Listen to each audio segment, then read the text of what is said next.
तुम उसी तरह तोते के रूप में भटको। नहीं नहीं, मुझे आजाद करो वरना मैं तुम्हें छोड़ूंगा नहीं। अब तुम मेरा कुछ भी नहीं बिगाड़ सकते। अब तुम जाओ यहाँ से और अब से ऐसे ही घूमो। अब तुम्हें पता चलेगा कि दूसरों को दर्द देने में कैसा महसूस होता है। इसके बाद वह राक्षस वहां से उड़ जाता है। मरचू और उसकी पत्नी सीता दोनों खुश हो जाते हैं। मरचू पहले की तरह काम करने लगता है। वह और उसकी पत्नी दोनों खुशी खुशी जिंदगी गुजारने लगते हैं।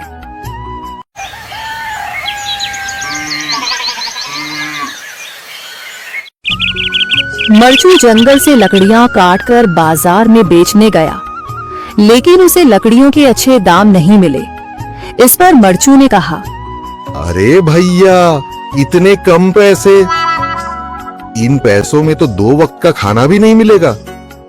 आप मुझे बहुत ही कम पैसे देते हैं। मैं इतनी मेहनत से लकड़ियां काट कर आता हूँ, लेकिन उनके पैसे मुझे बहुत कम मिलते हैं। भैया, तुम्हारी लकड़ियां होती ही इतनी कमजोर हैं कि मैं इससे ज्यादा पैसे नहीं दे सकता। तुम्हारी लकड़ियों के बस इतने ही पैसे बनते हैं। अरे भैया, कुछ ज्यादा कर दो ना। वो क्या है ना कि इन पैसों का तो कुछ भी नहीं आता। मैं अपनी जिंदगी कैसे गुजारूंगा? भैया, तुम जाकर अच्छी लकड़ियां लाओ, तभी इन लकड़ियों का अच्छा दाम मिल पाएगा, वरना इन लकड़ियों का तो यही दाम है। ये सुनकर मरचू बहुत ज्यादा परेशान हो गया और पैसे लेकर किराने की दुकान से सामान खरीदकर घर आ गया।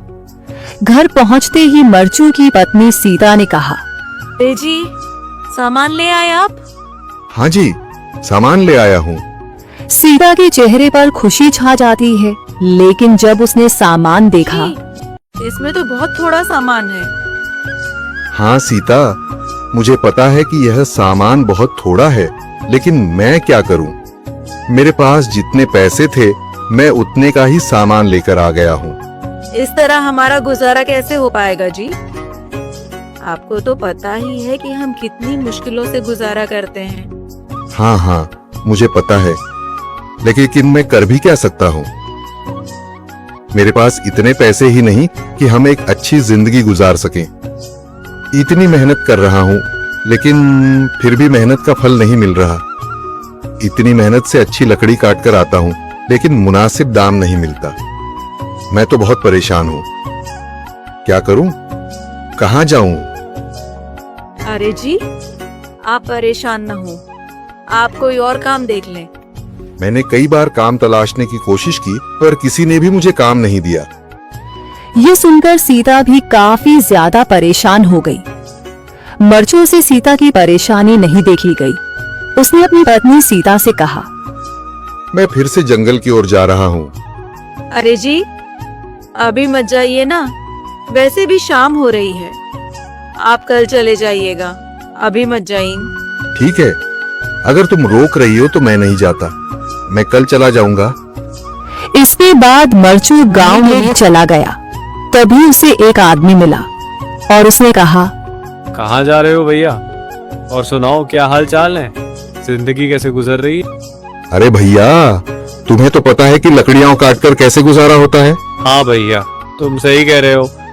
और आसपास के जंगलों में अच्छी लकड़ियां भी नहीं है। इसके लिए तो जंगल के अंदर जाना पड़ेगा। पर जंगल के अंदर तो काफी सारे जंगली जानवर होंगे। मुझे बहुत डर लगता है भैया, मैं जंगल में कैसे जाऊंगा? हाँ भैया, जंगली जानवर तो होंगे, लेकिन अच्छी लकड़ियां तो वहीं से ही मिलेंगी।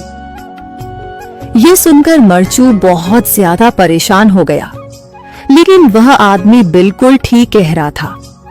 जंगल के किनारे की सारी लकड़ियां कट चुकी थीं। अब सिर्फ जंगल के अंदर ही अच्छी लकड़ियां बची थीं। अगली सुबह मरचू